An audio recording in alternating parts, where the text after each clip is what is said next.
Wabarakatuh, Habib. Perkenalkan saya Ayu Rosmalina. Saya ingin bertanya, Habib. Saya seorang ibu yang selama ini membesarkan anak saya seorang diri. Kadang saya merasa kuat, tapi di sisi lain saya merasakan sepi dan lelah menanti jodoh yang tepat.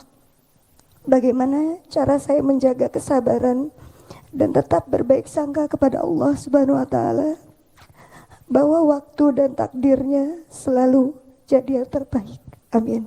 Terima kasih Habib, mohon doa dan pencerahannya. Assalamualaikum warahmatullahi wabarakatuh. Nazarallahu ilaikum wa basat lakum bisat fadlih.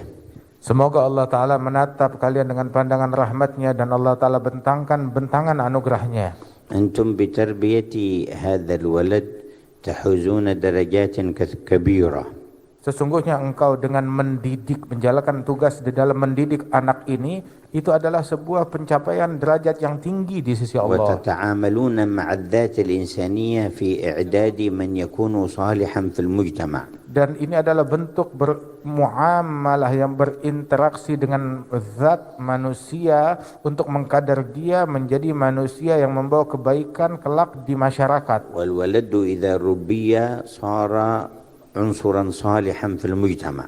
Dan seorang anak apabila dididik dengan benar maka dia menjadi unsur yang positif di masyarakat. وصار هو وجميع ما يعمل من الخيرات لوالدته مثله. Dan apabila demikian maka kebaikan apapun yang dilakukan oleh anak tersebut itu pahalanya masuk juga di dalam rekening ibundanya. بل يصير من جملة عملها الذي لا ينقطع وإن ماتت وتوفيت وانتقلت إلى الدار الآخرة. Bahkan itu termasuk amal jariah yang tidak akan terputus walaupun orang tuanya telah wafat dan meninggal dunia kelak. وتتذكرين كثيرا ممن ابتلي بمثل ما ابتليت به ولكن بعضهم والكثير منهم أكثر وأكثر مما ابتليت Dan به. ingatlah orang-orang lain pun juga ada juga yang diuji dengan ujian yang sama, justru tidak sedikit dari mereka itu yang ujiannya lebih berat, lebih sulit, lebih pelik. وتذكري مشابهتك لأم النبي محمد. Dan bayangkan persamaan engkau dengan ibundanya Rasulullah yang mendidik Rasul sendirian. مات أبوه وهو حمل في بطن أمه. Meninggal sang ayah saat itu Nabi Muhammad di kandungan ibunya. وتفردت بتربيته الأم آمنة بنت وهب الزهرية. Maka Siti Aminah sendirian di dalam mengasuh merawat putranya Nabi Muhammad. فتذكري مشابهتك لأم النبي. Dan ingatlah ada kemiripan antara engkau dengan ibundanya Rasulullah dalam hal ini. وارجي ما عند الله من الثواب.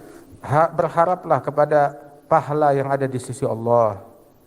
وبذلك ينزاح عنك ما تجدينه مما ينازل الصدر من مرة لأخرى. Dengan demikian maka akan hilang dari hati kita itu segala ganjelan-ganjelan yang terkadang menghantui orang dari satu waktu ke waktu. ومهما وجدت صاحبة صالحة سواء من الأقارب أو من غيرهم فتصاحبي معها تشاركك الهم والمساعدة في الولد فيكون ذلك أيضا من دواعي الانشراح لصدرك.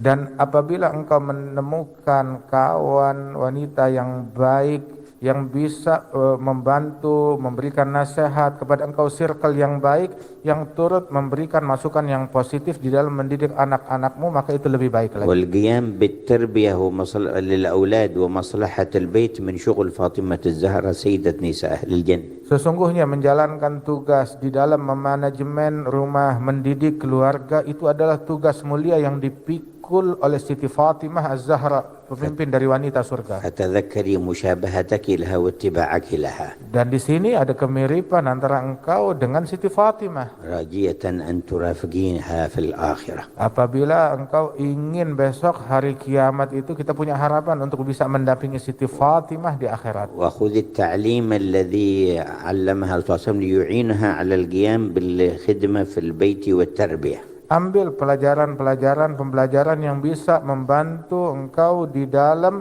memaksimalkan tugas di rumah, di dalam menjaga, merawat dan memanage dan mendidik. وهو أن تسبح قبل النوم 33 وتحمد 33 وتكبر 34. Di antara hal yang bisa menguatkan itu semuanya, menambah energi kita adalah dengan sebelum tidur membaca zikir subhanallah 33 kali, alhamdulillah 33 kali, Allahu akbar 34 kali. قال النبي للسيدة فاطمة وسيدنا علي ذلكما خير لكما من خادم.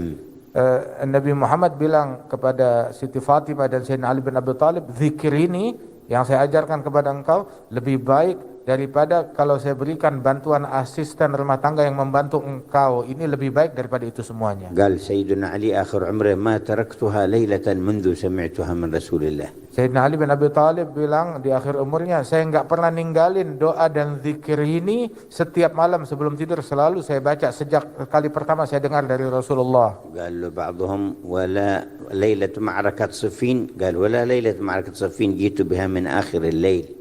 Ditanya lagi Sayyidina Ali, waktu malam perang Siffin kamu enggak tinggalkan sama sekali? Dibilang, iya saya tidak tinggalkan walaupun di dalam keadaan sulit dan sibuk itu, tetapi saat itu saya melakukannya itu di akhir malam agak lambat.